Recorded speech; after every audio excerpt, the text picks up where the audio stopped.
let's take the issue of limitation. Is that fine? Have you ever felt limited in your life? Felt like, there's a certain, I want to make this as practical as possible. There's a certain boundary I know I can go through. I have the ability, I've got the knowledge, I've got the education, I've got the skill, I've got the temperament for it. Anything that it takes, I can break through these grounds. But for some reason, I keep finding myself limited in this area. Now, that limitation could be a spirit that was legalized. Okay, let me teach some bloodline principles. All of us in our family, there are people who God chooses as game changers or bloodline story changers, whether they know God or they don't know God, right? And when that person is born into the family, what they do can affect people in a massive, massive way. Or if it's not that person, anybody who's recognized as the ultimate or the head of the family. Have you guys, I grew up in a family where we used to, we had altars in the house. From time to time, we'll go into the altar and then we'll start to invoke ancestral spirits.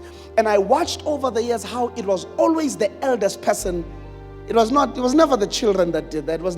It had to be, if there was an elder woman, it had to be her. An elder man, it had to be them. Why? Because to invoke this thing, it needs somebody who is chief or eldest amongst us, or the one whom has been chosen in the bloodline. When that person does that thing that he invokes there doesn't just affect the person, it affects everybody who is in the bloodline. So when the spirit then is invoked, it's invoked. So I'm showing you these things because these are the legalities that are required in the spirit. So the demonic require that it be the eldest or it be the one chosen in the bloodline. And anyone else from that day onwards and coming generations, for as long as they are connected to the person by blood, will be affected by what was raised there. And usually when spirits come, it's never just one demon, right? And what they would then start to do is they will call the dead by their order and by their specific names. I'll show you what truly happens. If then somebody calls in the bloodline a man who had the spirit of limitation, in that moment, the spirit that was in that man is legalized over bloodline.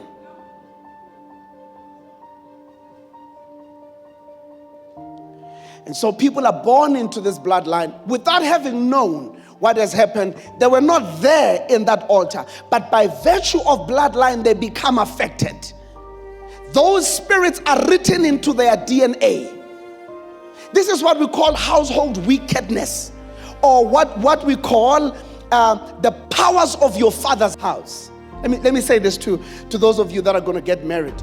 One of the things you ever want to understand to a person that you're going to get married to is the powers in their father's house. Because as you enter that home and you take the name of that man, you are also taking on yourself everything invoked in evil altars in line with that house. It's true. And that's why some people have gotten into marriages and they've been fighting things they have no idea. They don't know what is this. They don't even know how to fight it. Because the man that you marry, the powers of his father's house are going to rise up against his own house.